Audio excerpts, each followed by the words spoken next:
Today. I think this is a really important topic that we're discussing. It's something that I believe this disorder is probably one of the most misunderstood disorders which you will see in your classroom, and probably one of the most controversial. And it is actually also one of the most present in your rooms. So we're talking about between 1 in 10 and 1 in 12 students having ADHD. So that means if you have a typical class of 24, 25 to 30 kids, you're going to have at least 2 and maybe even 3 kids with this disorder in each classroom that you teach. So it's a minority, but it's quite significant minority of students. And there's a lot of misinformation there about this disorder, kind of put forward by the view we've had from the media for many years. So I think it's great that we're going to basically cover today what are the myths. So I want to break down those myths about what ADHD actually is. I want to cover then what is ADHD, so explain to you basically what it actually looks like and what you should be looking for in your classrooms to spot it, and then give you some ideas on how to teach students with ADHD, what are effective methods that work with them. So those are kind of the general areas. Why am I here? So first of all, I have ADHD, so I know what it looks like from the inside. But that in and of itself is people with ADHD doesn't mean you're an expert on it. In fact, I know most students who have ADHD probably have no idea what they actually have.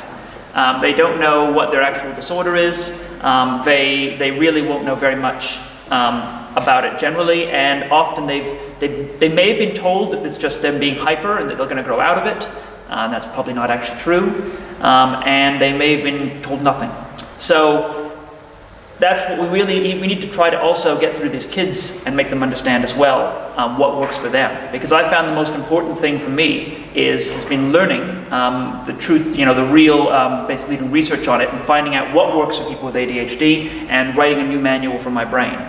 Right? I like to say that basically these kids have been given the wrong owner's manual for their brains, and we need to write a new one.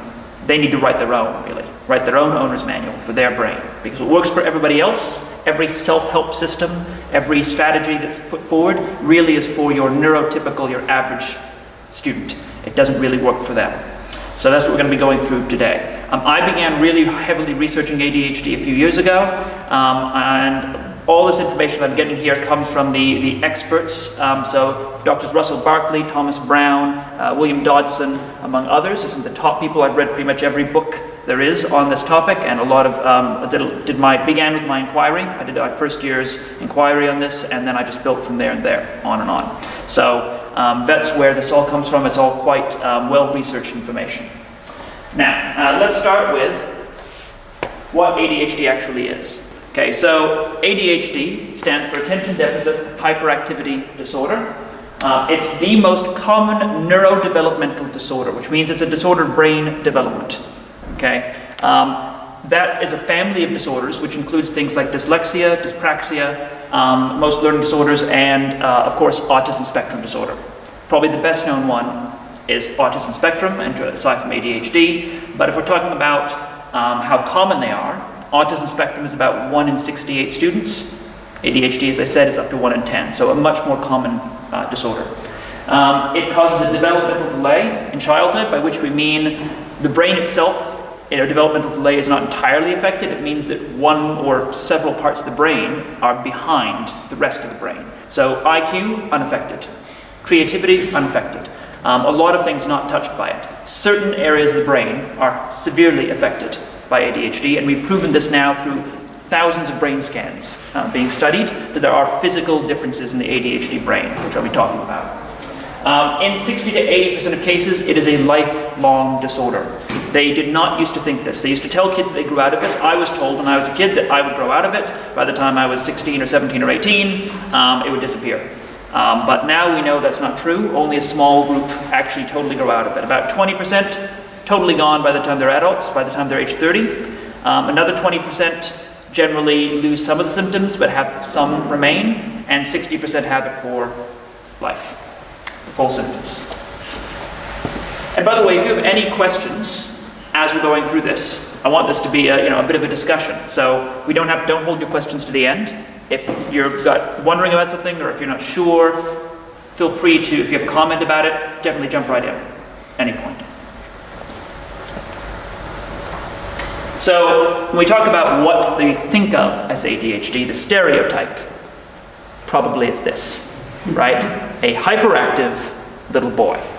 This is your typical media portrayal of ADHD, and what most people come to think of it as. Why? Because for most of the history of ADHD, this is what we thought it was, like the medical community. They only diagnosed kids who had this one symptom, and there's this one out of the many, there's 100 symptoms. They noticed one symptom, misbehavior, hyperactivity, and they only basically diagnosed kids who had this symptom, which were mainly young boys. And then they thought you grew out of it because that symptom happens to be the one and only symptom which you do grow out of, and all the other ones remain. So, very unfortunate. So this is why we have this image. So this is what I want to break down, this stereotype of what it looks like in your classrooms. That it's the frustrated kid, it's the angry kid, it's the oppositional kid, it's the kid whose hand is going up, but they're not waiting to be called upon, and they're just like yelling out. They're like, my hand is up so I can talk now. And the kid who is up out of their seat, and you're like, Billy, why are you out of your seat again? Why are you wandering around? I don't know. Talking to the other kid in the wrong place. The kid who's just kind of squirming in their chair. That's the image we have. Now, every stereotype has some truth behind it. So certainly there are ADHD kids who look exactly like that. But if you look for only that in your classroom, you're going to miss the majority of kids with ADHD who don't look like that. So what does it actually look like in your room? Like this. It's invisible. Most students with ADHD won't stand out to you in any way from their outwards behavior. They're just going to look like a normal student. Generally, what we're looking for instead, if you want to identify kids who probably have ADHD, reading their reports, comments like, doesn't reach their potential. Brilliant on one day, but then completely fell apart the next. Somebody who is, I can see the spark of intelligence, but then they can't demonstrate it in the test. And things like that. So the kid who doesn't seem to be reaching what their potential is, usually. The kid who's disorganized, the kid who's falling behind in that way. So, another myth about ADHD is that it is something new, that it's something wrong with this generation. There's the old meme you see online with the belt, and it says the original ADHD medicine. And, back in the day, we just, you had a naughty kid, you give him a smack, and that was dealt with. We didn't have ADHD back in my... You'll hear people say this. It is not a new disorder, right? This is actually a complete myth. It's not something with the current generation. It's not something that, baby boomers made up about their kids. It has been around for a long time. So it was first described in 1798 by Dr. Alexander Crichton in Scotland. So the Scot was the first one to describe it. You'll be happy with that, Graham. It was called mental restlessness. And if you read this guy's old journals, you will recognize the symptoms of ADHD right away. You'll be like, oh, this is obviously what he is describing. But not much came of that. It was just, this is before kind of psychology even became really a thing. This is the very beginnings of it. And so, this is the day when they're still doing phrenology and trying to measure people's skulls and figure out why they were criminals and things. So we had a way to go. Now, in 1902, we finally get it properly described, and we get a treatment prescribed for it. And that's from the top pediatrician in Britain, a guy named Dr. George Still, kind of ironic, a guy named Still, talking about hyperactivity. But he gave it his own name. Here's the lovely first official name for ADHD. Moral defect of childhood. Yeah, moral defect of childhood. And he had a prescribed treatment, as I said, sterilization and confinement in sanitariums. So that was what he believed had to be done to these children. They needed to be kept apart from other children so their moral defectiveness would not harm the other kids. And other kids wouldn't pick up their laziness, their bad ways, their misbehavior, and all these other things. Right? So some really crazy stuff. By the way, we get Freud. Freud had his own theories about this that are very interesting, but that's for another time. So Dr. George Still suggested this, and this became a widely seen way to deal with kids like this. Now back then in the British school system, they classified kids into a number of different categories, depending on how learning disabled they were. The lowest category was idiot. This is an actual scientific term, of course, for IQ. An idiot was somebody who was not able to care for themselves. A moron was the next level up. They were able to care for themselves, but not able to be educated. Above them was an imbecile. An imbecile was capable of education, but only a basic trades, kind of like manual labor education. And finally, we had the highest category, the feeble-minded.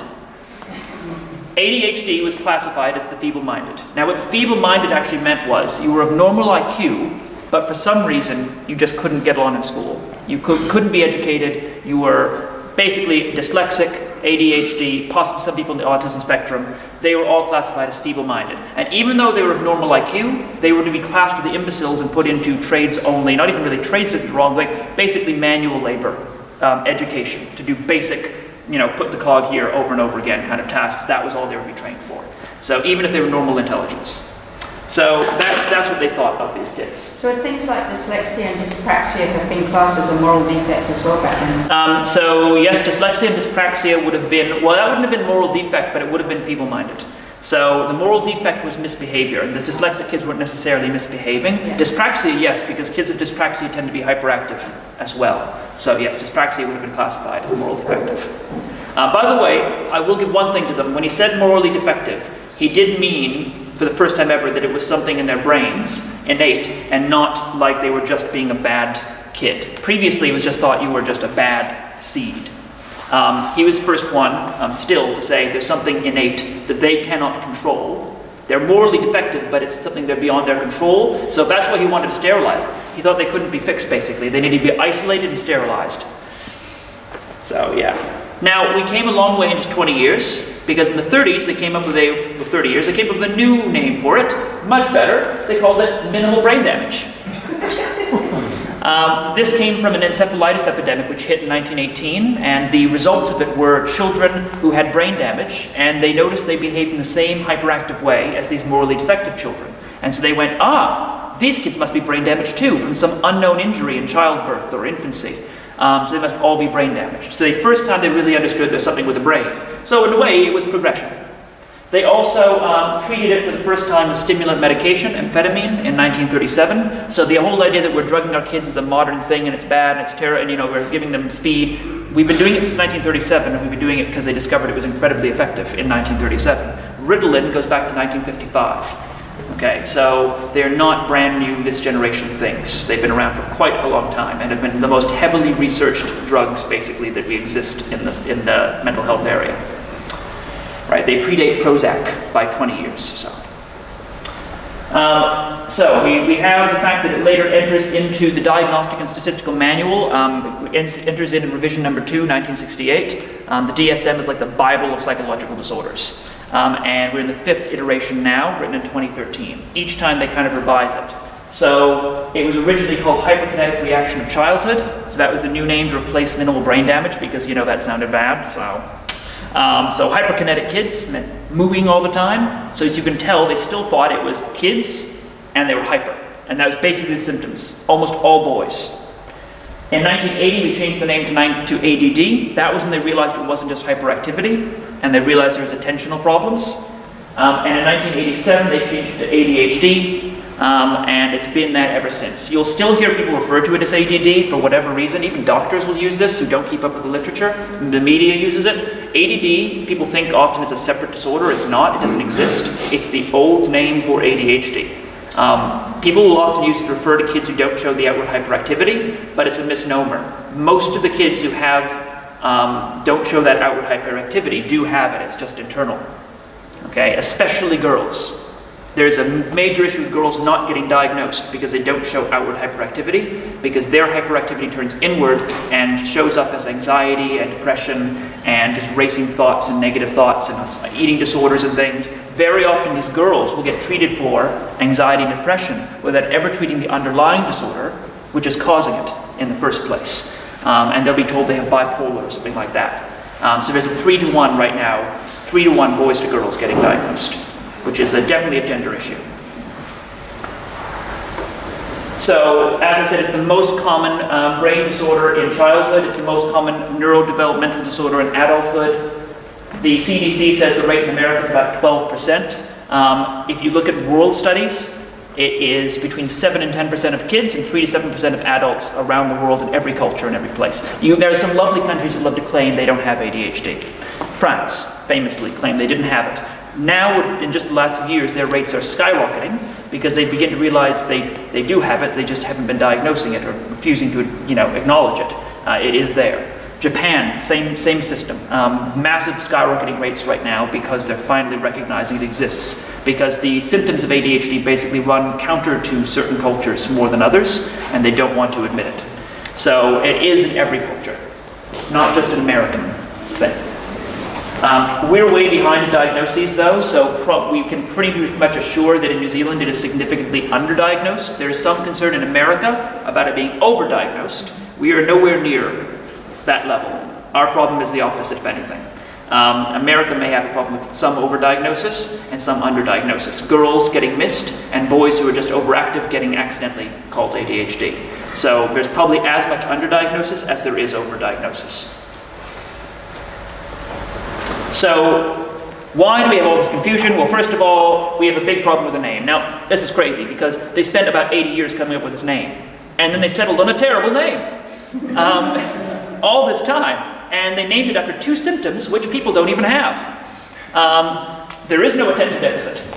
It's a problem with controlling attention. You can have too much or too little. And the too much is just as damaging as the too little. You'll have so many parents say to me, my child can't have ADHD because I watched them sit in front of that video game for about 7 hours straight, and they don't move and they don't blink. How could they have ADHD? Or the parent will say, if I give my kid a book and they will sit there all night, I'll come back at 6 in the morning, the kid is there still reading the book and they finish it cover to cover. You know, Harry Potter or whatever. I mean, clearly there couldn't be attention deficit. Yes, they could be. Because if they're interested in it, they don't need the self-motivation system, which is broken in ADHD. They don't need to self-motivate. They're already interested. Now what they need is that self-motivation system to let them move on to anything else they're supposed to do. And it won't let them do that because it's broken. So now they are just stuck on the most interesting thing. And they won't eat, and they won't sleep. Like, literally, I have spent, I've woken up after finished writing a book. It feels like waking up. You're so focused. And you realize suddenly that you can barely move. My legs have gone to sleep. I haven't gone to the bathroom, haven't peed in about 8 hours. I haven't eaten. My stomach's killing me, but I didn't notice until this moment at 6 in the morning because I'm just reading this book. So overfocus is just as bad as underfocus. Not everybody is hyperactive. It's one possible symptom, and it only physically shows itself in 1 out of 4 kids, 1 out of 20 teens and adults. So it disappears in most people around the age of puberty. Who have it, so even those 1 in 4 who visibly show it, starts to disappear. It's not gone. It moves inside. It becomes an internal sense of restlessness. They want to be busy all the time, thrill-seeking. It can lead to things like substance abuse, looking for the next thrill, driving way too fast in teenagers and adults, all sorts of things like that, right? The way I ride a bike, people always say, because I ride a bike to and from work, and people are always like, I don't know how you're alive.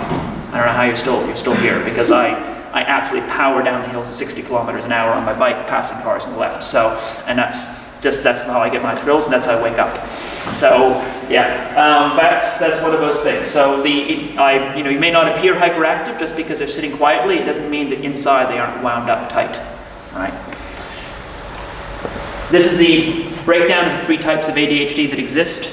You've got the primarily inattentive type, the blue kind. That is the kids who don't have hyperactivity.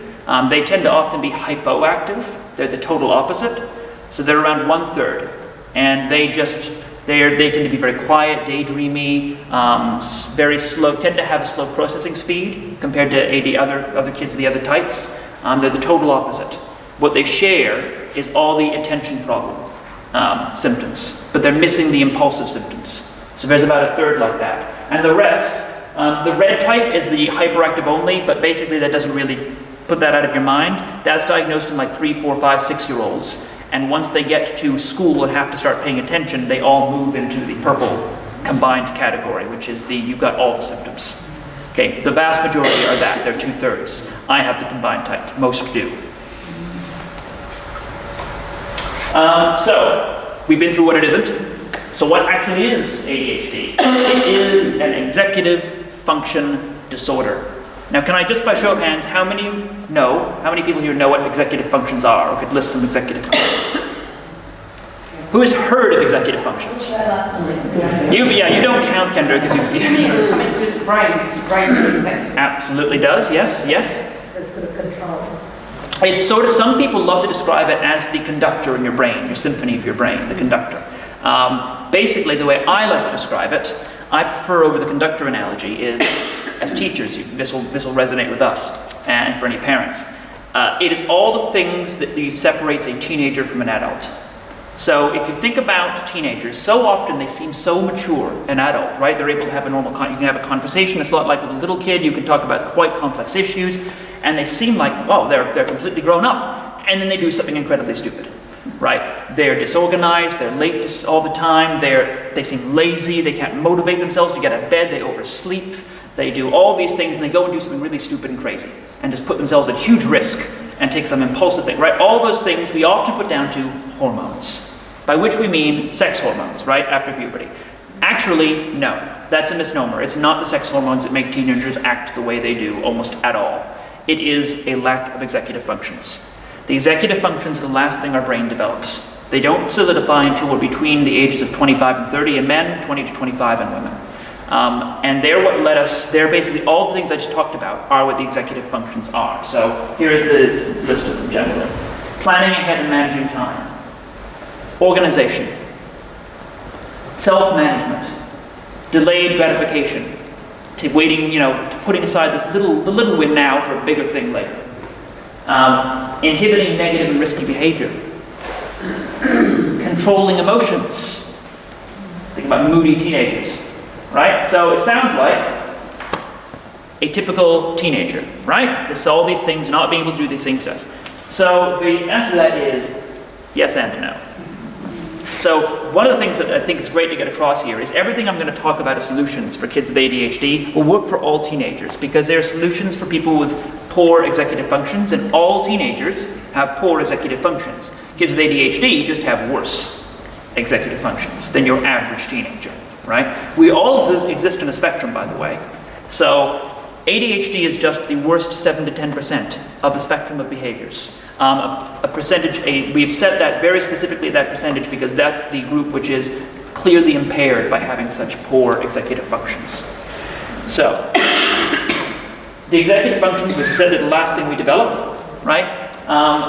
We have a delay in these development. How big is the delay? It's about 1/3 of their age. So an ADHD kid who's 18 might only have the executive functions we would expect of a 12-year-old. So a 14-year-old, a 12, 14-year-old, they might be fully grown, but we don't let them drive a car. We don't let them drive a car, not because they're not physically able, but because we don't think they're mature enough. And what we really are talking about are the executive functions. They can't inhibit the negative behavior of going too fast. They don't have the decision-making power to think quickly and not make a stupid choice and hurt somebody. And ADHD kids may be physically 18 and intelligent as an 18-year-old, but still have the really terrible decision-making abilities and organizational abilities, etc., of what you'd expect of a year 7 or 8. Okay, so that's how they can be behind. They can be just as intelligent as their peers, but that lulls you into thinking they're as mature, but actually not as much. And for the most part, they don't catch up. It tends to, in those cases where they don't grow out of it, freezes about late teen years. So by the time you're 30, you develop the executive functions you'd expect of an 18 to 22-year-old, and that's where you're basically left. So I'm in my 30s now, but I probably have a university student's executive functions, and I will for the rest of my life. That's just where I am, and that's where you tend to stay. So every other way you mature is that. Your organizational abilities, etc., stay there. To be diagnosed as a disorder, this is very important to understand. I tend to have 2 reactions when I first did this one, from people who hear these symptoms when we talk about the symptoms. The first one is, oh my God, I've got ADHD. I should get checked for it. People think, I do that, I do that, I do that, I must have ADHD too. Or they think, I do that and I don't have ADHD, so it must not exist. Right? It couldn't be an actual disorder. We're medicalizing normal behavior. Everybody does this. Or they just need to try a little harder or learn a system. I used to do this behavior, I learned it was bad, I learned a system not to do it. Simple enough. So the disorder in ADHD, the behaviors are quantitatively different to people, quantitative, not qualitative. So if we look at other disorders like bipolar, schizophrenia, the behaviors are clearly abnormal. If you're hearing voices, somebody's going to go, that's not right. You've got to get checked out.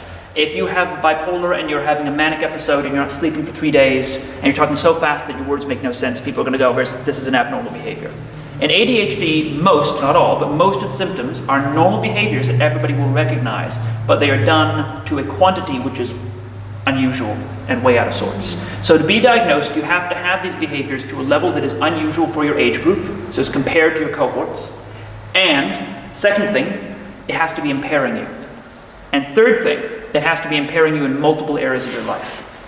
And fourth thing, it has to have been doing so since before you were 12. You can't develop ADHD suddenly as an adult, right? There's no acquired ADHD from too many video games or whatever. No, okay? You're born with it. It's a brain development. So you have to meet all those criteria. So what that means is, if you have a kid, all teenagers procrastinate. But if you have a kid who's procrastinating to the point where they are not doing their assignment ever until the last possible minute, like literally the night before, and they're staying up the entire night to do it, that may be unusual compared to their peers. Okay, but is it impairing them? If they turn it in, they still get excellence every time, and they're getting to the best of their ability, it's not impairing them, not a symptom. If they're turning it in, but it's getting an achieved when you know that you get an excellence, they're not turning it at all. They're getting it in as an excellence, but they're just like, it's destroying them. They're physically falling apart. They haven't slept for 2 days. It's stressing them out. They're getting anxiety. That's impairment. Now, is it happening just at school? Probably something wrong with the school. Something wrong with their environment. Is it happening just at home? We should look at what's going on at home. It's happening everywhere. It's happening at home, at school, in their relationships. Okay, only common thing is the kid. Now we've got a disorder. So that's how we think about what ADHD is. So yes, everybody will lose their keys occasionally. If you lose your keys every day, if you're constantly losing things and thinking like you come up with a system not to lose it, but still lose it all the time and are late to work and miss flights and all sorts of things, now we've got impairment. So quickly, what doesn't cause and cure it? Because you get so much stuff in the media about this, like such and such causes ADHD. Don't do this to your kid. We'll tell you after the break what it is. And that's, oh my God, right? So, yeah. I know that's really small, so it is not a result of poor parenting, right? That's what it says. It's not a result of poor parenting. There is no amount of bad parenting that can give your kid ADHD because it's physically in their brain. You can't change that. So, no. Now, it makes it a lot worse. If you have ADHD, good God does it, yes. But it's not going to give your kid ADHD. So if you have a kid who's hyper in your class, don't think it's the bad parenting. All right. The reason you may see that, you may think, you'll hear people say, nah, I've met the kid's parents and I can tell you exactly why there's an issue here. And the thing is that it's genetic. So very often the parent has ADHD. So often you'll see a parent who is fidgeting around and hyperactive or is impulsive and makes poor decisions. And that's why it's not because the parent's causing it, it's because it's run in the family. That's why. My mom has ADHD. My granddad almost certainly did. They didn't diagnose it back then, but definitely this guy had it. It was a textbook case of it. And I believe I have at least 6 cousins that I know of who were diagnosed. So it's very genetic, which we'll get to. It's not sugar. It's not diet. Now, there was one guy back in the 70s named Feinstein.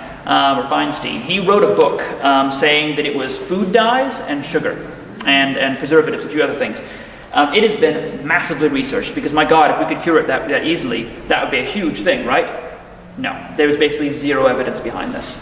He's a quack, he was a dietitian, he was not a psychiatrist, he had no history in ADHD, and he sold a lot of books on this thing, and people still believe it. I still have people say, we eliminate food dye and my kid's fine. That may be true. 1% of children are sensitive, allergic basically, to food dyes and preservatives and to sugar, about 1%. Same as our 1% are also allergic to peanuts. Okay? So for that 1%, great. But that's not most kids with ADHD. For the vast majority, if you look at Hattie did a whole study, he looked at, one of the things he looked at was food changes, right? Diets and things like that. Basically no effect. No effect. By the way, on Hattie's list, on his visible learning list of things which are affect teaching, he did this wonderful thing, like what's the most effective and what's the least effective. The most negative single trait out of, I believe it was 251 traits, or 250 things, which affect kids' learning, the most negative one was ADHD.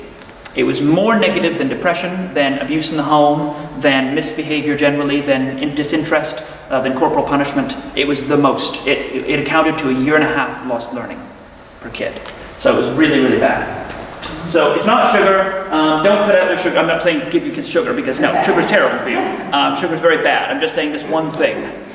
Don't blame the sugar on that. In fact, very interesting thing, it doesn't make kids hyper generally. They did a study where they told parents, we've given your kids sugar, and the parents reported their children's behavior was worse and their kids were hyper, but then it turned out the kids hadn't been given sugar. The parents saw misbehavior where they expected to see misbehavior.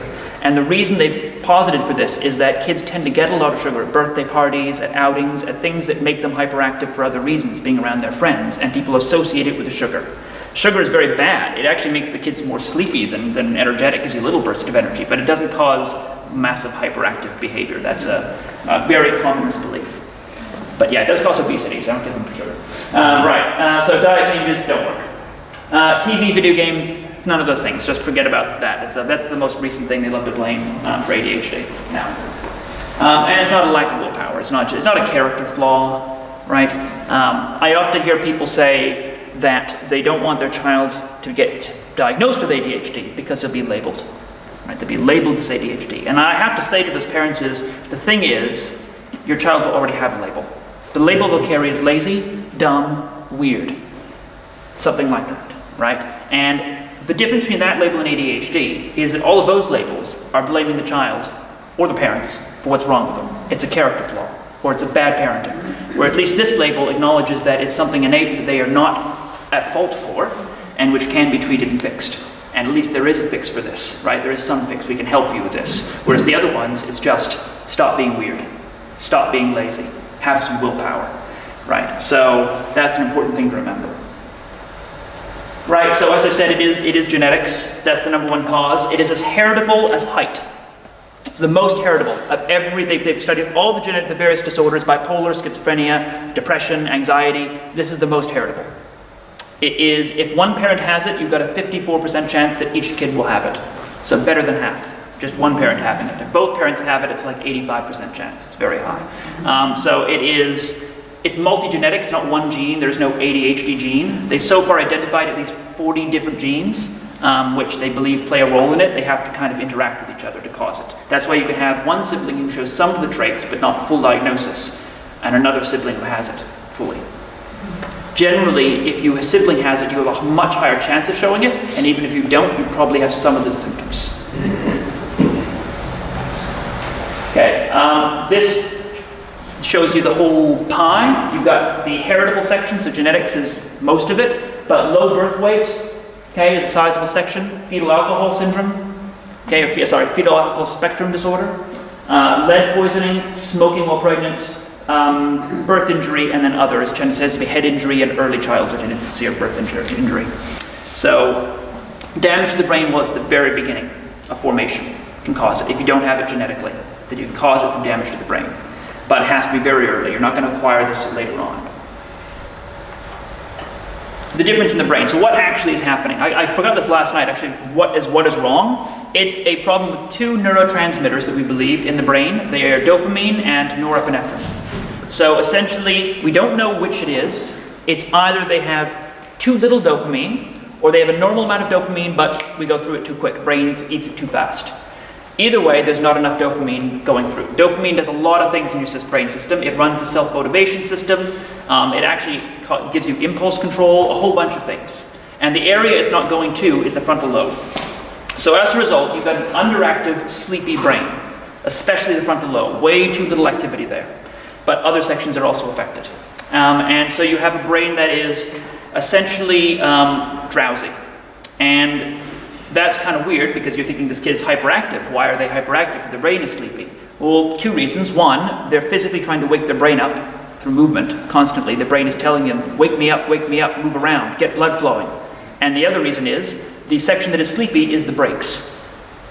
So if you've got a revving engine and no brakes, very weak brakes, some people call it, one of the great analogies from Dr. Hallowell, Ed Hallowell, is it's a Ferrari engine with bicycle brakes.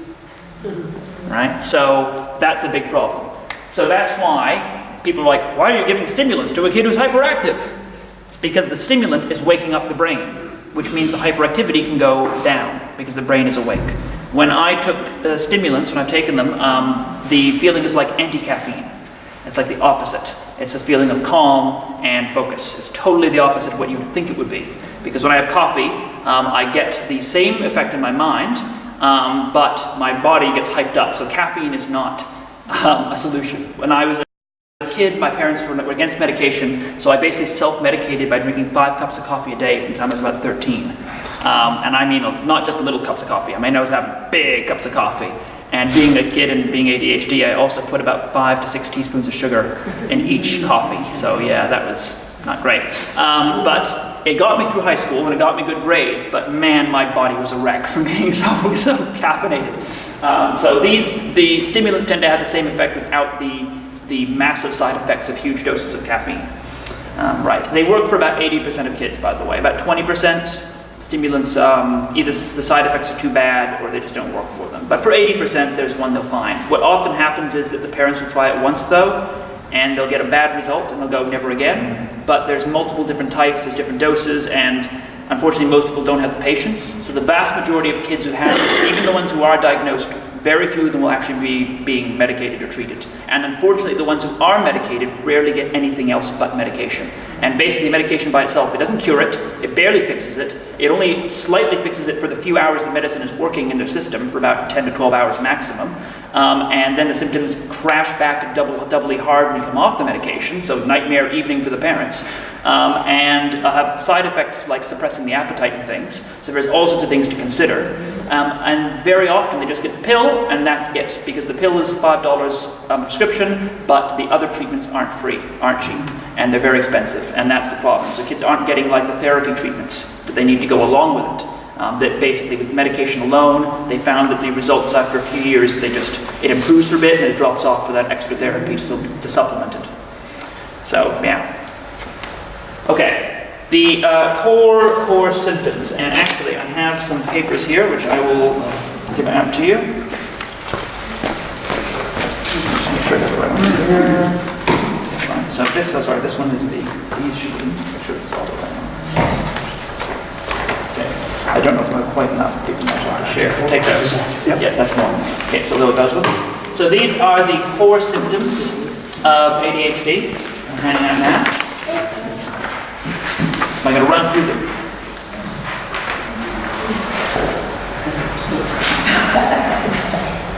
So these are 6 higher thought processes, which are, oh, Graham, can I grab one back from you, actually? Yes. I have one to look at, so I know people are looking at.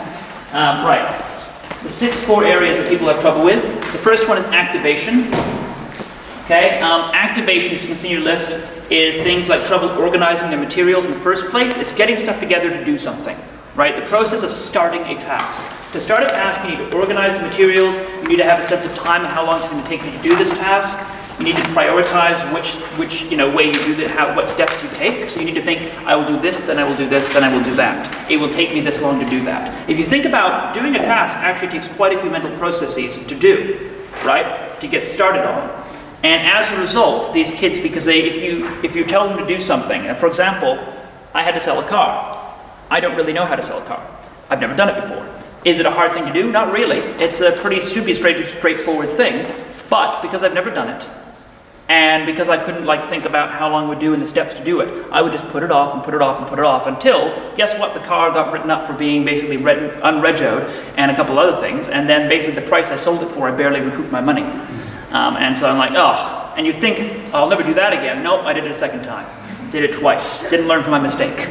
Twice I think the second time I ended up paying more in the fines than I did when I actually sold the car. I was like, oh, that was so painful. So basically, if you can't think of the steps to do it, it doesn't matter how smart the kid is. So you'd be like, I know you can do this. I know you can do this. You're smart. And they'd be like, yeah, I'm smart. I should be able to do it.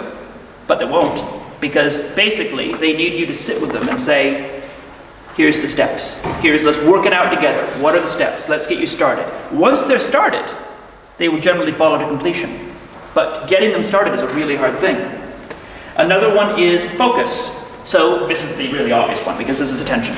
Sustaining focus on anything but the most interesting tasks. So the self-motivation system isn't there. These kids need extrinsic motivation, not intrinsic. They cannot just intrinsically want to do this. So it doesn't work. If they're not interested, they can't force their brains to stay on it. They don't have control over the remote control in their brain, and it's just going to flip channels. Okay, so, and switching from one task to another if they are interested. Right, so that's another problem. Effort, okay, effort and alertness. So this is one that people really don't realize. This is essentially staying awake in your class, things like that. So the sleep-wake cycle, right, does not work in ADHD. It's severely broken. There is a sleep disorder in over 50% of teenagers with ADHD, and by adulthood it goes up to 85%. So the most common by far is called delayed sleep-wake phase syndrome, and I have it. It means that basically they found in ADHD brains, they did a study, the two hormones that put you to sleep and wake you up are cortisol and melatonin.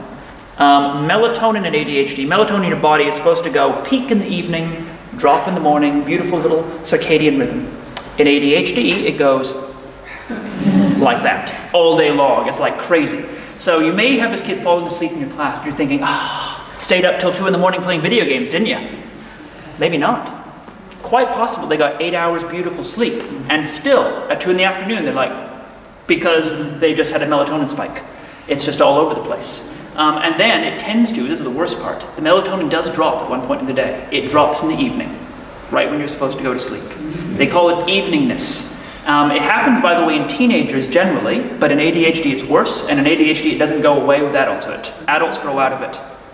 Adult ADHD people do not. So I still have the sleep rhythm of a 15 or 16-year-old. I can totally sympathize with my students because they're like, so early, like, I know. But also I have no sympathy because I'm like, hey, I'm here, okay? But so yeah, that's the thing. You have to understand that they're fighting their bodies. Oh, I forgot the second part, cortisol. It's even worse. Cortisol does follow a lovely little cycle. It's the one supposed to wake you up and get you hungry in the morning, controls your appetite, it makes you wakeful. It is a lovely rhythm, 24-hour rhythm in ADHD. It's about 3 hours late. So their body is telling them until 10 in the morning, you're supposed to be asleep, you're supposed to be asleep, you're supposed to be asleep. The whole morning, they're just fighting their body to stay awake. And then in the evening, it's still too high and they can't get to sleep. So people with ADHD's most common sleep pattern problem is, I can't fall asleep, I can't fall asleep. I'm laying here wide awake, it's 2 in the morning, and I'm just as wide awake as I could be. And then you get to sleep. Most people's sleep disorders have a problem staying asleep, or they wake up in the middle of the night. Opposite problem in ADHD. You finally get to sleep, you sleep like a dead person, and a bomb would have to go off to wake you up. And then your body just wants to be dead asleep at 7, 8, 9 in the morning. So it takes very loud alarms, and multiple of them, to wake you up out of bed, right? So this is the opposite issue. So, and then you struggle to stay awake during the day. Emotion. Okay, emotional dysregulation is probably the most undercovered part of ADHD, and most people by surveys consider this the most impairing symptom of ADHD. The section of the brain which actually controls your emotion is broken in ADHD. It's a separate section of your brain from the frontal lobe. It's not the same thing. And it is broken in that basically the emotions are normal emotions, so it's not a mood disorder. And a mood disorder like depression or bipolar, you have an inappropriate emotion for the circumstance, and it goes on for weeks and weeks. So there's no reason why you should be depressed or manic. It's just a chemical imbalance. In ADHD, it's perfectly legitimate reasons to be angry, to be sad, to be happy. But you're feeling the emotion way too strongly. And you have no breaks in that emotion. So if it's an angry emotion, you flip out. So you're going to have kids who way overreact. So you tell them off for like, hey, put your pen away, take your earphones out. And they just like, they may not flip right out, but you can tell they're angry. They're real angry, like unusually angry. And they may really imprint on them. I can remember pretty much every instance in my entire education my youth where a teacher told me off, vividly. And I can't remember many other things, about child, but I remember every one of those incidents, okay? Because it was so emotionally damaging to me to have a teacher just say like, hey, don't do that. So they really feel it. And they have two reactions to this. They're either going to turn inward and become deeply depressed briefly, not full depression, but a brief, steep feeling of depression or anxiety, or it goes outward. And you've got the explosion of anger and rage.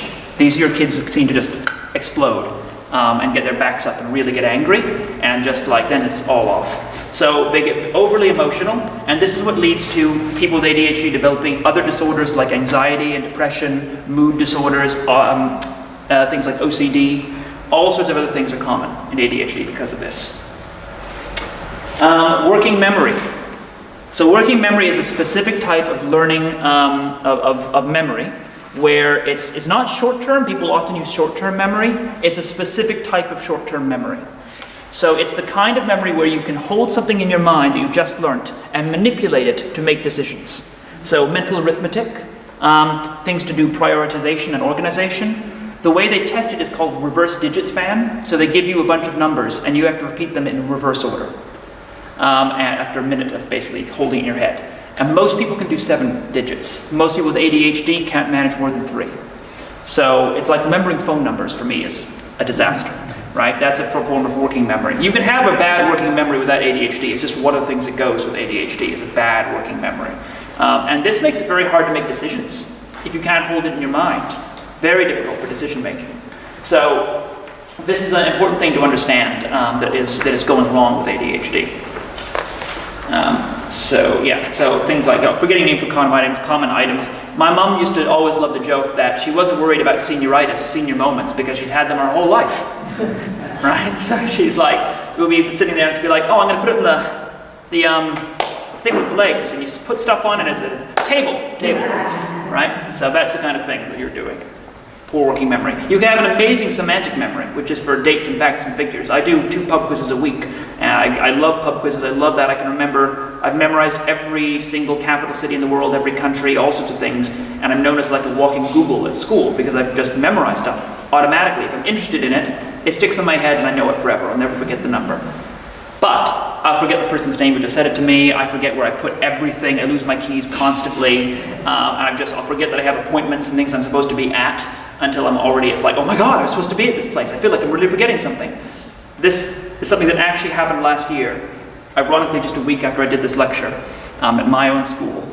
I went to morning briefing. It was in the school hall, not in the proper room. I put my laptop under my seat. I went to my class afterwards. I made it to second period before I realized I'd left my laptop. 2 classes, two entire school assemblies had happened in there. Luckily, it was still there. So I'm thinking, whew, that was rough. We're not done yet. That evening, I go, ironically, to have my appointment with my doctor about my ADHD. I finish it. I decide I'm going to go to McDonald's afterwards before I go to the warehouse. So I go to McDonald's. I sit down at McDonald's. I put my bag down. Finish eating, walking out to the car park. I'm like, I feel like I'm forgetting something. Stopped. Nope.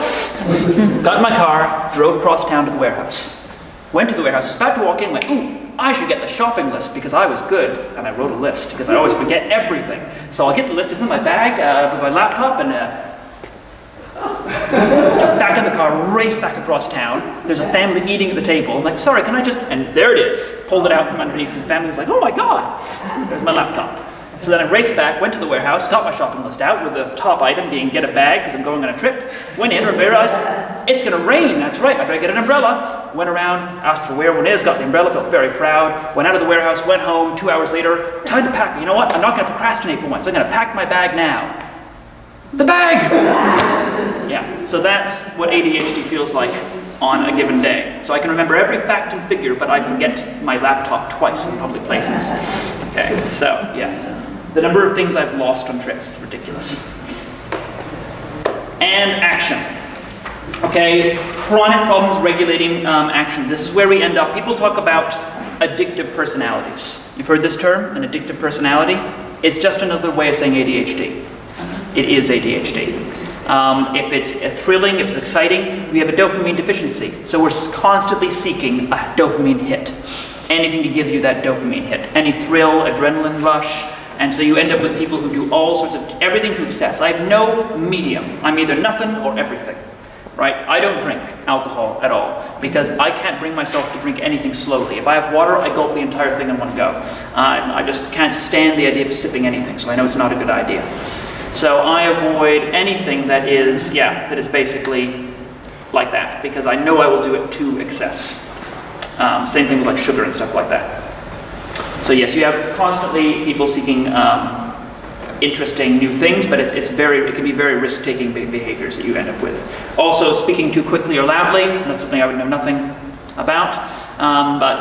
This is a common thing that people with ADHD tend to do. I have a student in my debate team who I coach debating, and I'm pretty sure this kid has got to have ADHD because they speak so loudly after their debate. They'll sit down and go, that was really terrible. I can't believe, I hope the judge didn't notice that I did all that stuff.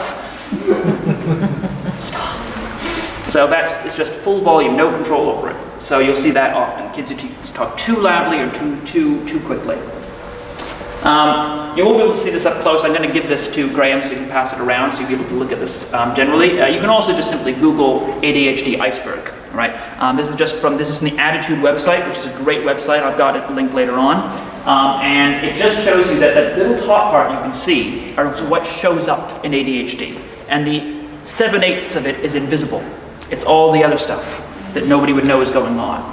So it really tells you you're not going to see most of the symptoms. Emotional dysregulation. So this is the one I talked about, how this is the most impairing symptom. And people don't realize that it's there. Good old road rage case. You see this in life. I have the suspicion that so many cases of road rage are ADHD adults and things like this. People have a hard time controlling that impulse and emotion because this is one of the most common and impairing symptoms. We've got to cover comorbid. We've got to touch very briefly about what goes with this. So comorbid means having a second disorder, right? Having more than one disorder at the same time. And ADHD is considered to be the base disorder beneath a bunch of others. So 80%, first of all, 80% of the time these people have a second disorder, 50% have a third. So it's rare that you're going to find a kid who just has ADHD. They're usually going to have something else. And here's some of the ones that are very common. Okay, about 50% of these children will develop oppositional defiant disorder, ODD. Now, this is what people think of when they think of ADHD, by the way. This is the kid who's talking back to you, who's intentionally defiant, who seems like he's just going to be against you just for the sake of being against you. There's a couple reasons why they develop this. The main being that if you are emotionally overreactive, and you constantly have people from a young age telling you off because you're hyperactive or have poor impulse control or you're not paying attention, so you've got adults constantly telling you off, and you keep reacting over and over again, overreacting, it becomes a pattern. And usually within 3 years of symptoms of ADHD being diagnosed, this appears. So 50% of kids develop this. And it's a really troublesome one. For most of them, they grow out of it. It's okay. By the time they reach adulthood, they get over this one. But about half of them, the kids who develop this, go on to develop conduct disorder. Now, who's aware of conduct disorder? Conduct disorder is the juvenile name for another disorder. The adult name for it is psychopathy, or antisocial personality disorder, the official title. The layman's terms are psychopath and sociopath. That disorder cannot be diagnosed until you turn 18. Because basically it is a disorder that is very hard to treat and which we consider to be quite an extreme disorder to diagnose somebody as. If you're under 18 and you have all the symptoms of being a psychopath, you're diagnosed with conduct disorder.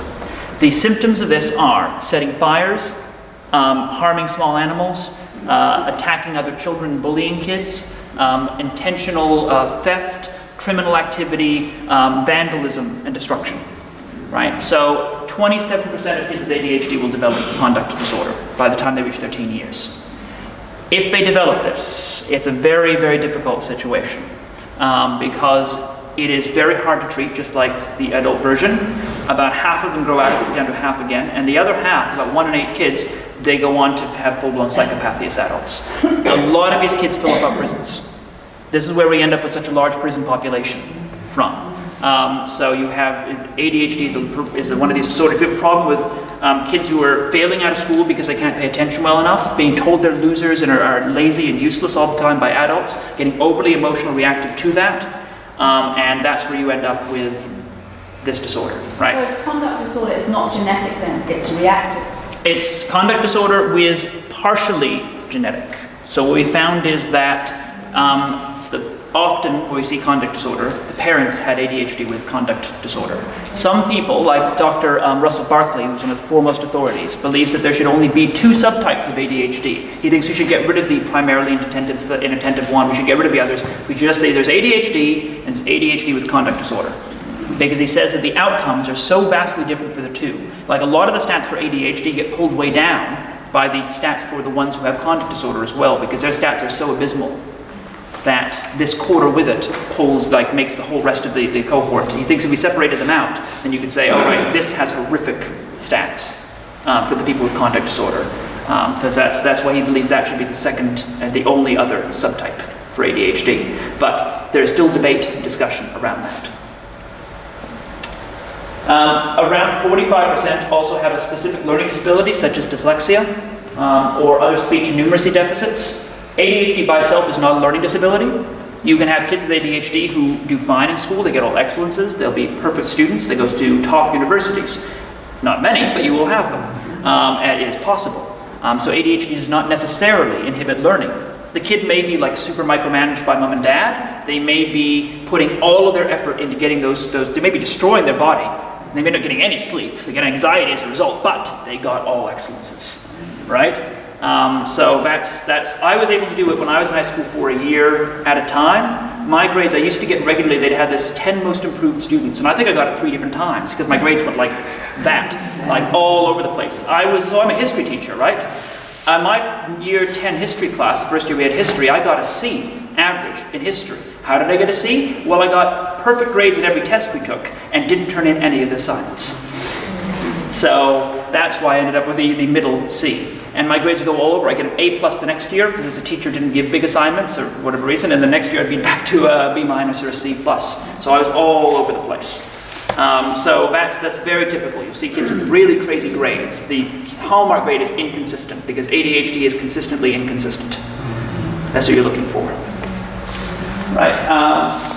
25% anxiety disorder, 15% will develop depression. By the way, I should say actually there's an anxiety disorder. So anxiety disorders are a spectrum that includes OCD, for example. OCD people tend to think of as this, people like to have things in nice little orders and color-coded and stuff. No, OCD is an anxiety disorder where people have panic attacks, and the only way to avoid the obsessive thought causing the panic attack is to do a compulsive behavior over and over again to rid yourself of the anxious thought that's going to give you a panic attack. That's proper OCD. Obsessive compulsive personality disorder, different thing, is the one where people like everything has to be perfect, like that. Very different thing.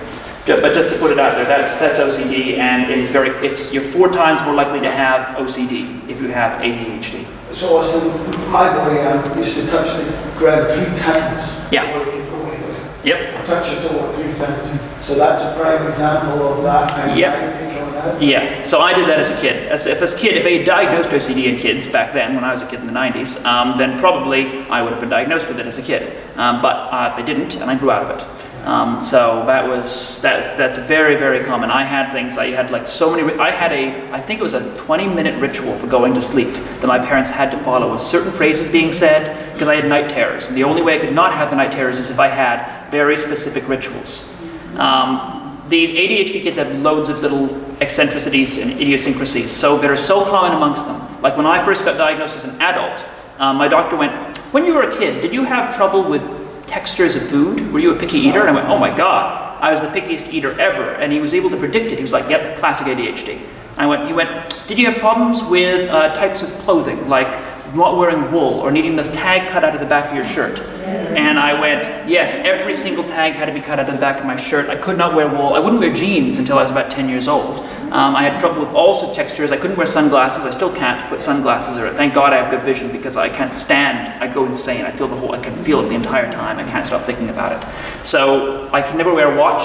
My entire life I've never worn a watch. Can't do it. And I can't have earphones. I will not wear earphones. I can wear noise cancelling like ones, but the kind that go in your ear, I can't do it. It drives me insane. So textures and things like that. Lots of kids with ADHD have it. A lot of them, I notice my ADHD kids are often in sandals or going bare feet because they hate the seam of the sock, especially. And for me, it was any sock that goes above the bottom of my ankle. I cannot stand it.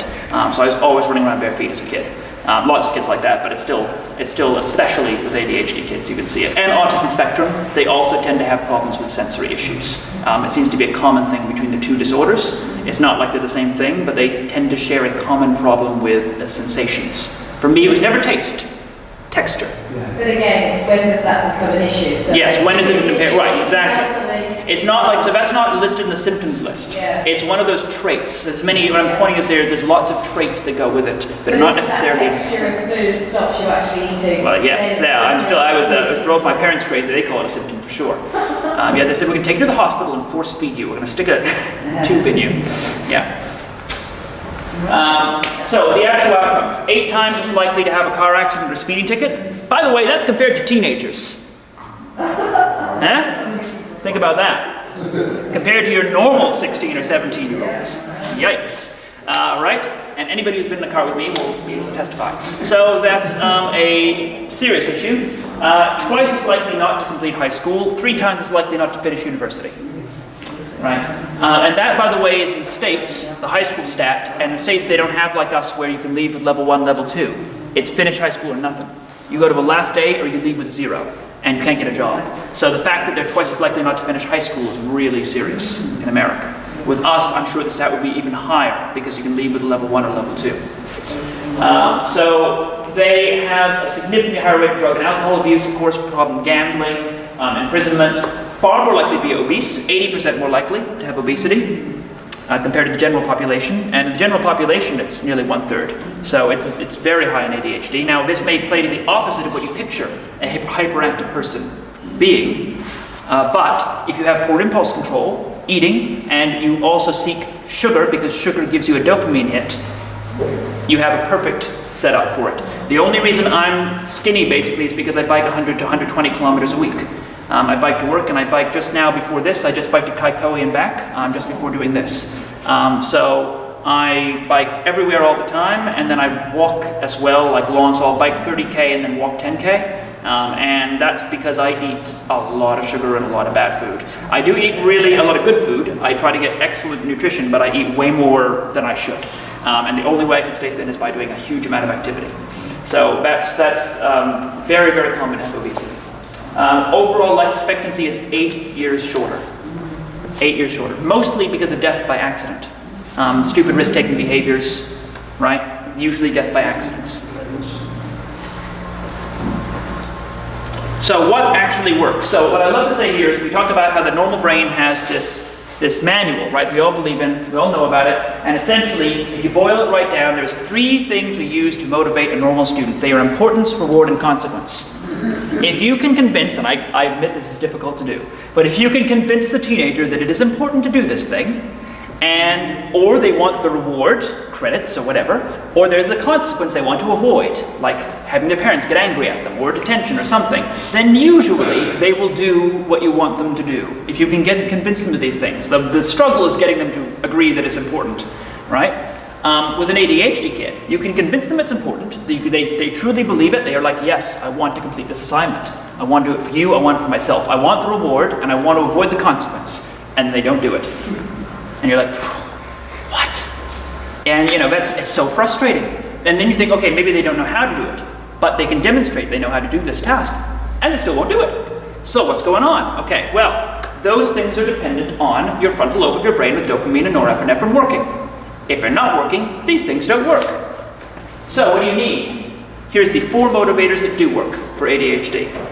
The first one is interest. Obviously, we've talked about this. I've said it. If they're interested, they don't need to use a self-motivation system. They're on to it. They will study for hours and be the expert on whatever they're talking about, basically. They can be instant experts on everything.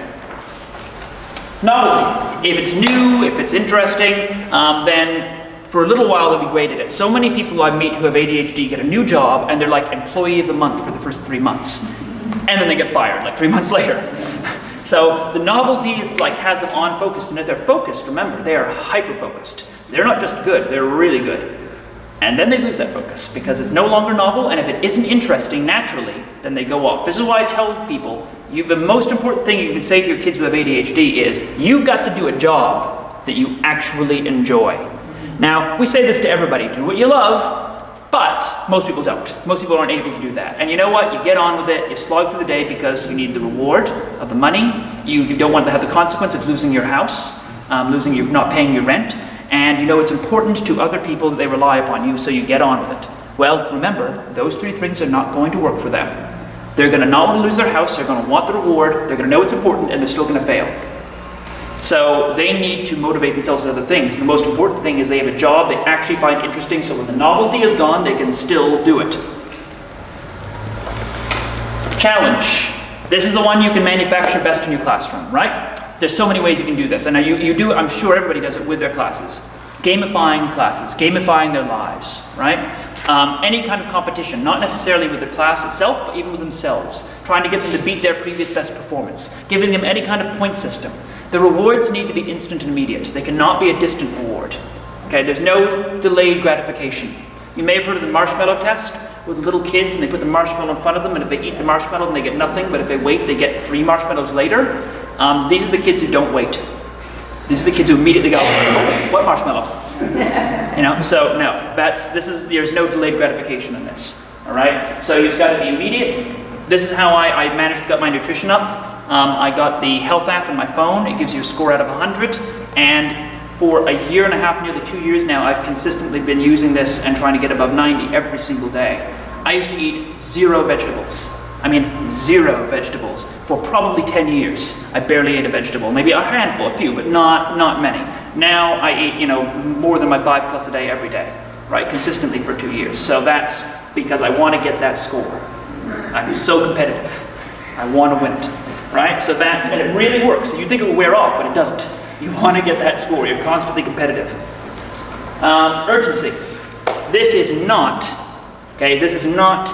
consequence. This is immediate, meaningful consequence. They want to avoid it, and it's now, right? They will tell you this is the adrenaline rush. You need the adrenaline rush. It's lighting up the brain. So often kids with ADHD will put it off until they get the adrenaline rush, and then they will work like a madman to finish whatever task it is. So you need to manufacture urgency, therefore, before it's actually urgent. Right? So this is the daily check-ins with real consequences. It could be a call home. It could be whatever you think they will actually want to avoid, to enough that they will get a bit of a little adrenaline rush, but not enough to throw them into total crisis, obviously. But keep them on board. It's got to be regular. It's got to be. It might not be daily, but it's got to be more than this task is due in 3 weeks, and we're going to have a check-in after 2 weeks, and then check-in after. No, it's got to be regular for these kids. So that's the way it's got to work. And before I go on from this one, I'll just mention my 3-alarm system. I used to be late to work every day, or almost every day, for years. So not seriously late, but 2 or 3 minutes late to staff briefing every morning. So that in my staff room, there's a kitchen. And so I would have to walk in quietly and stand at the side by the kitchen door where everybody could see me. You couldn't take a seat. And I'd just be there. It's 8:33 again. Yep. Every single time. And it was so embarrassing. And I hated it. I was known for being the late guy. And it was people just look at me go every time I walked in. And I was like, I wanted so badly to fix that. So I set my alarm earlier and earlier in the morning. And I'd be even later. I'd show up at 8:37 instead of 8:33. I'd be like, oh my God, how? So I couldn't figure out what to do. So I finally realized after learning all of this, I was doing the total wrong thing. I needed to reverse it. I needed my alarm later, not earlier. Because I need to do work on challenge and urgency. So instead, what I did was I timed out. Okay, I have very bad prioritization, very bad organization. So we're totally time blind. People with ADHD can't feel time. Okay, because your time flies when you're having fun. Time is driven by your interest. So if you have no attention span, time is really short and really long, and you can't feel the difference. So therefore, I timed myself. How long does it actually take to get ready? How long does it take to actually get to work? All right, I'm going to set my alarms based on this. So I have an alarm that wakes me up. I don't get up. But I have another alarm that says, if you don't get out of bed now, you will not be able to. This is the minimum amount of time now. It takes 15 minutes to get ready. This is 15 minutes before I need to leave the door. Right? And if the alarm goes off, I can't snooze it. I've got to get out of bed instantly. So because it used to be a problem that I'd snooze my alarm and I would never go off again. I'd accidentally turn it off even later. So nope, I got the alarm, guys. I jump out of bed and I get ready, and then I have a third alarm because even when I did that, I would lose track of time while I was getting ready. I'd spend for some reason 5 minutes brushing my teeth or something like that and be like, what? It took me 2 minutes yesterday. Why am I still here? So now my third alarm goes off and says, leave the house now. Leave the house this second or you will not get there. Right, and that's my third alarm. So that one goes off, I'm out. So urgency and challenge worked for me. And since I've instituted that system, about 2 years ago again, I've probably been late 4 times in 2 years. Right, so that's, and not seriously, just a minute, 4 times in 2 years. So I've gone from late 3 times a week to never late. Based on that, and I'm usually there 5 minutes, just 5 minutes before briefing. The other thing I did was I started biking to work, so I know exactly how long it takes me. Traffic doesn't change the distance in Auckland. Traffic can cause problems. So it was very much, I know exactly how long it will take me to get there. So classroom techniques, getting straight into this. Wow, this is small when it's up there. But basically the first thing I'm saying here is to understand your students, understand and sympathize, that they are empathize, that they know they're struggling with this thing. They don't want to intentionally piss you off. They're not trying to be nasty kids, usually, although they might be. But usually they're not, okay? And it's a brain disorder they're trying to fight with. Willpower is a mental function like intelligence. It's not a character trait. It's not like everybody has equal amounts of willpower. Or you could accept this, you could say, okay, we have equal willpower, but the ADHD kid needs to start using theirs a lot earlier. So everybody has a certain span in which they're naturally attentive before they have to start using their willpower to stay paying attention, to keep persisting with the task. And the ADHD kid has to start using that willpower way, way earlier because their brain has stopped. It's turned off. And so therefore they're going to run out of that willpower a lot faster than the next kid. So you have to accept that. So understand that ADHD is an explanation for behavior, but it's not an excuse. They do not need you to be like, oh, he has a disorder, so we'll let this one go. No, they actually need more accountability, right? They need that urgency. They need more accountability, not less. Don't let them ever use it as an excuse. They know they can't with me because I'm obviously not going to take it. So they can't say, sure, I have ADHD, so I can't do this. Nope. Don't try that. Remember that emotional impulsivity can make students with ADHD react totally out of proportion to what you were telling them off for. So I find the best way is to, with a kid who's ADHD, is to make as little conflict as possible about it. Trying to, really always de-escalate the situation. And if possible, to notice when they're doing something good and try to make 75% of your praise positive, like 75% of your interaction, if possible, positive. It can be really hard to do this. I'm not perfect at it either, but it's the optimal situation is to try to give them lots of positive feedback to counter when they've done something wrong and to carefully ignore when they have done something wrong, if possible, if it's not something too severe. So you try to do that. We talk about this in classrooms generally, right? Just trying to ignore the minor misbehaviors. And with ADHD kids, that can be important to do because otherwise they're often just going to they're going to be told off all day, every day, right? And mainly what you're trying to say is, here's the misbehavior. Okay, you're doing this thing you shouldn't do. You're calling out in class. You're probably not going to stop them calling out in class completely. So, all right, how many times do they call it in class on average? 20 times a lesson? Okay, let's try to get that down to 10. Let's try to cut that in half today, over the next couple weeks. And then we get it down there, let's try to cut that in half. And just try to slowly reduce it bit by bit. We're not going to just eliminate the behavior. That's not going to happen. We're just going to try to reduce the behavior. And then you can have a reward for reduction. So if they get under a certain number, they get like a sticker, they get something like that. They get some kind of reward that they would consider meaningful that you don't have to pay a lot of money for. Right? Okay. I'm sure we can all come up with rewards in our own classes that work for our students. So that's an important thing to keep in mind.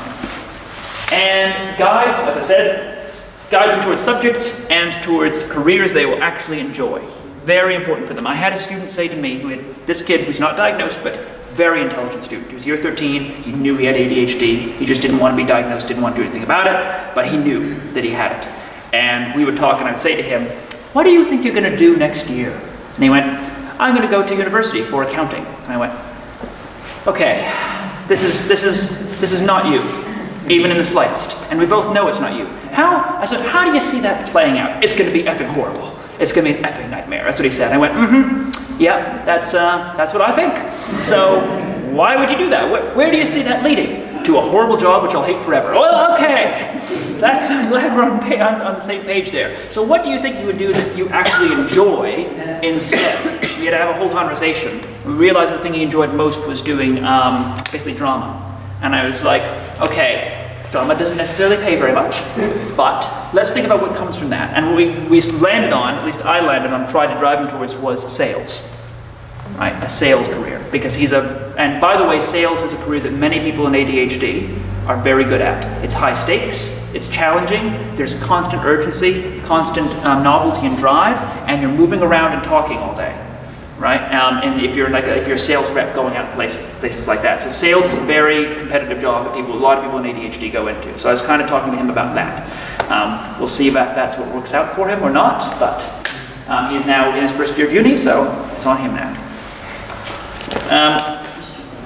Right, so seat students with ADHD near the front. Away from distractions, that's pretty obvious.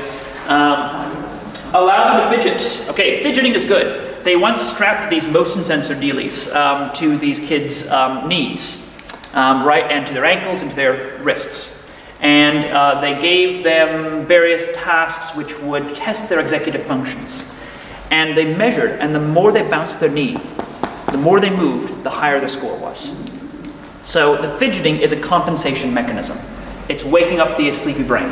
So if I am not paying attention to you, if I'm daydreaming during a staff briefing, I can sit perfectly still because I'm just daydreaming. I'm perfectly happy, I'm not moving. But if I need to pay attention, if it's like important, it's clearly important, I have to pay attention to this, then I start to bounce my knee more and more and more, and I start to swing my knees back and forth under the table, and until somebody screams at me for jostling the table around. Okay, so I don't consciously do that. It's just what my body naturally does to try to wake up, try to keep my attention going. And you'll see kids doing the exact same thing. Now, they tested this, by the way, in normal kids with no ADHD, no improvement. It didn't affect them. Fidgeting or not fidgeting, they got the same test score. But the ADHD kids, fidgeting clearly helped them. Also, autism spectrum kids are the same, also helped by fidgeting. They have executive function deficits as well, autism spectrum. They generally also have ADHD. They also have just a lot more with autism. But they very often have both. So this is a coping mechanism. Let them fidget quietly, obviously, right? No drumming of the pens. Okay, yeah, I'm like, could you not? No clicking of the... when I was a kid, I used to launch my pen off so I'd catch it and launch it. Yeah, don't let them do that. When working alone, music. They cannot, not all, I don't have a problem generally filtering. That's not one of my symptoms. But a lot of kids with ADHD cannot filter out any extraneous noise or conversations. They have no remote control, like I said. So they need to block it with music. So it's actually better for them to listen to music. What I say to them, though, is have your playlist ready. I don't want you spending the first 20 minutes on YouTube choosing your playlist, right? You've got to have your playlist, it's ready to go. You're on YouTube for a minute, and then that's hidden in the background, and you're doing what you're supposed to be doing.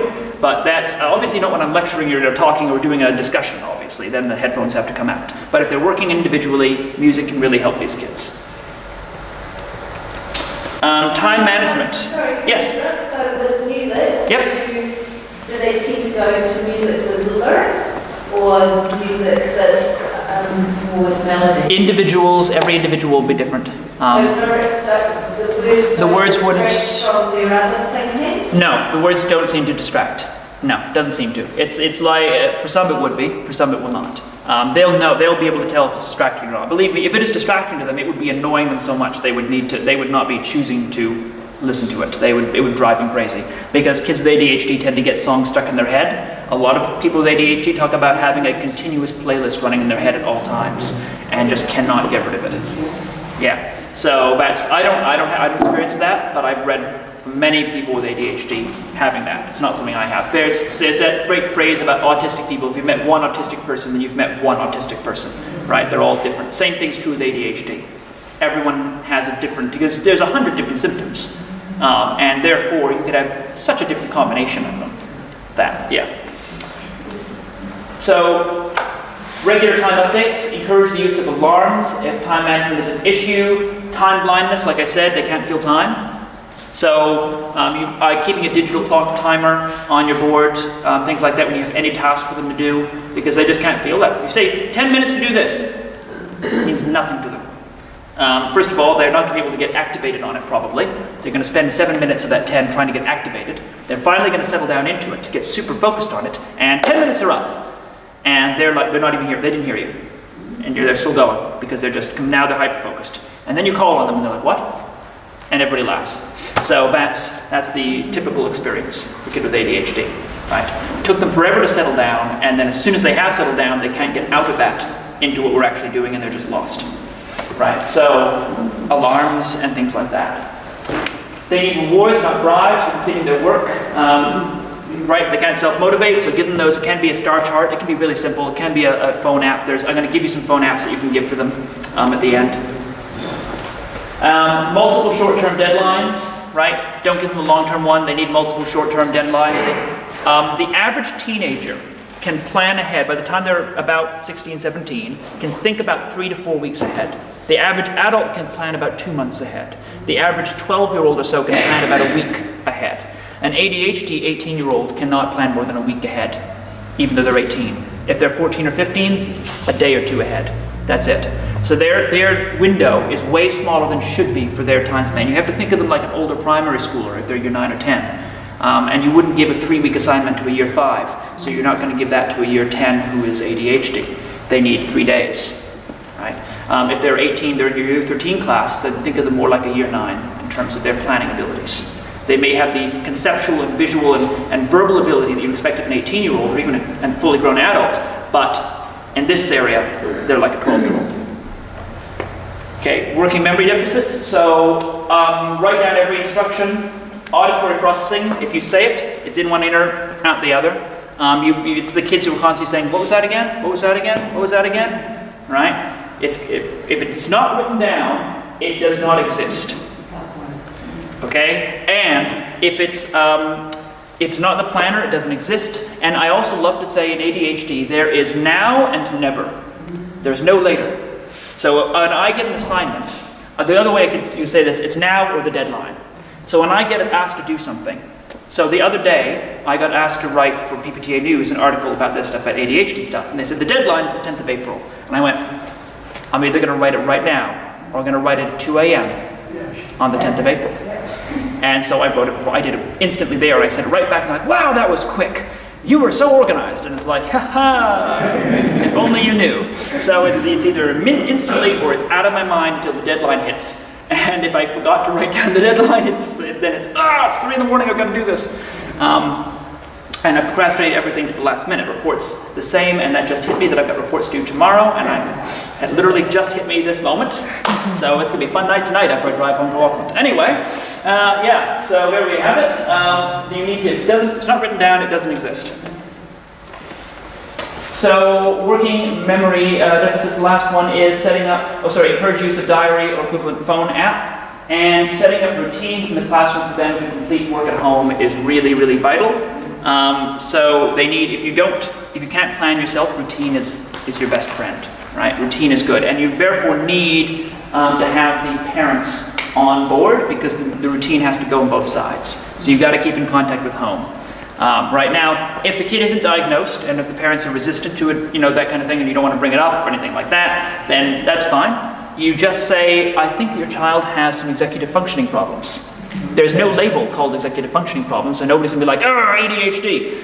They'll just say, oh, okay, that sounds really official and interesting. And they'll be like, yes, here's some things we can do for kids who have poor executive functions, or who have struggled with organization. Your child struggles with organization, working memory, and time management. And here's some things we can do. So set these programs up at home, and we can do with it at school as well. So that's an easy way to broach it without having to talk about the ADHD bogeyman, right? So that's a nice way to do it. So before I go on to this, I'm actually going to hand out one more handout so you have it. So this is some of the stuff I just talked about, but it is in a, there you go. Just hand those out. So this is broken down. This is some tips for all of you, which is broken down by the areas which I've talked about, the activation, the effort. These are tips that you can take home with you. And for more information, these are some great resources. So CHAD is the American website, kind of the headquarters for ADHD. They've got a web page for teachers, for educators, all different levels. How to ADHD is this great YouTube channel. I cannot sell it enough. This woman, Jessica McCabe, she has made dozens of videos, dozens now. She made one basically every week or every 2 weeks for the last year and a half, 2 years. She's got about 100,000 followers. And she has ones for teachers. She has ones like, what would you want your teacher to know? She has ones on reviews of apps for gamifying their lives. She has ones on the emotional problems, on how to do homework, on fidget, how to fidget well, basically, fidget cubes and things like that. So she has all sorts of stuff. So How to ADHD, great site. TKI actually has loads of resources as well. I was really impressed with it, actually. And Classroom Dojo is a great one for behavior management in a classroom that has been recommended for ADHD. For your students, I've given you a few apps that they might find helpful. There are so many apps, but these are a few that I found. One is called Epic Win, which is where you can gamify your life by like leveling up and winning rewards and getting points for doing things like doing your homework, brushing your teeth, going to bed on time, stuff like that. So you can make your life into a challenge. Super Better teaches resilience, which is something that kids with ADHD really need to develop. They tend to be very low in resilience.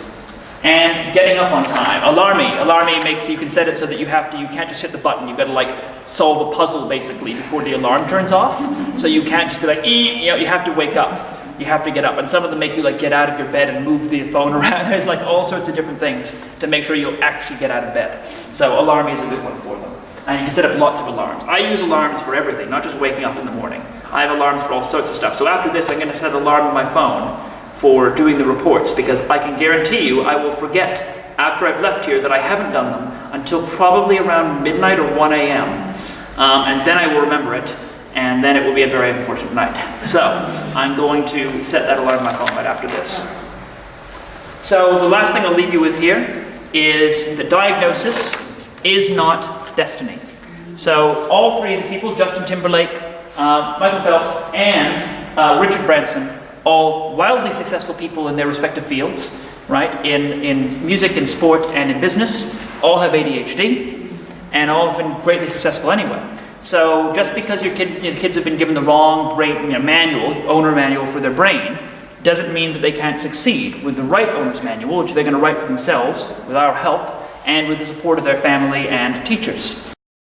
That's why I think this session is so important, so that you have some ideas about how to support them so that they can be just as successful as these people. Okay, and if you want more information, that's my email address and my information right there. And I really thank you all for your time. I'm happy to take any questions, of course, that you haven't already asked. But I know we did ask a lot of questions as we went through it. Have you been interviewed on radio in New Zealand? No, not this anyway, I haven't, no. So yeah, I'm hopefully, my ultimate goal is to get this into the initial teacher education programs, try to get to AUT in Auckland so that, because as I recall it anyway, now I went through training 11 years ago, but when I went through it, we had one lecture on all the learning differences, and I just thought that's not even nearly enough. Yeah. How far has the medical profession come in the last decade? Because I remember my own daughter being diagnosed for ADHD, and you filled in this chart, and if you didn't tick so many boxes, that was it. Yeah. You know, are you more educated now? So no, it is incredibly variable. I had my GP when I went back to be diagnosed as an adult. I didn't actually go in for diagnosis, I should say. I went in because I wasn't sleeping. Come to find out that's a comorbid disorder. So I went in and she went, you don't seem anxious to me, you seem more hyper than anxious. Have you considered ADD? And I went, because I did know I had been diagnosed as a kid, and I went, I think it's ADHD. And she went, no, they don't call it that anymore. So clearly she did not know what she was talking about. I even later had a psychiatrist tell me that I should try taking some fish oil for it. Now, fish oil is great for you, but it's not going to cure your ADHD. Okay, so yeah, unfortunately, it's incredibly hit or miss. I'm sorry, but the gold standard, just so you know, for diagnosis is a trained specialist. So a psychiatrist who is a specialist in ADHD and understands it, doing interviews. If they give you a test, like a continual performance test is the most common one, the CPT, and they have kids sit in front of a computer, and every time a letter comes up except for X, they hit the space bar, and when X comes up, they don't hit the space bar. And supposedly, if they're impulsive, they'll hit the space bar when the X comes up, right? More than usual. It's rubbish, okay? The test doesn't work. It works on a population basis, but on an individual basis, remember I said ADHD is consistently inconsistent? If the kid finds the test challenging, they'll do great. It's like a video game. And they'll be like, yeah, no ADHD in this kid, he's fine. And you'll be like, are you kidding me? So yeah, don't let them give them tests. They'll charge you a lot of money for them as well. It should just be interviews, basically going over the symptoms, looking at a family history because it's genetic. And very often what happens is the kids get diagnosed and then the parents get diagnosed. Very, very common. Yeah. So ADHD is the same as bipolar? No, different. Oh. Very different. Because bipolar is a mood disorder it is more common. It's very common for people with bipolar to have ADHD, but it's uncommon for people with ADHD to have, yes. One of my eldest with bipolar is 15 now. Yep. He remembers a lot, way Yep. back, more than me. Yeah, and, you know, so that's what I was asking. Oh yeah, well they share similar, they can share some symptoms, there is some crossover of symptoms, there is, Thank yes. you. That was awesome. I'm just saying that was awesome. I've been here nearly 30 years and I've never had, nobody has come here and talked about that. Because all the kids in my class, I treat them the same, whether they ADHD or whatever. Yeah. Because, you know, sometimes, you know, but you know, when somebody's coming to talk, and I can pick up now that some of the students have got. Yeah. I mean, well, you know, we don't know whether that one's got ADHD or that one's, you know. Yeah, most of them it's not on the roll, nothing That's on there. right. Yeah, Well, it's awesome. Well Yeah. done. Thank you. right, Anybody else? now we can stop.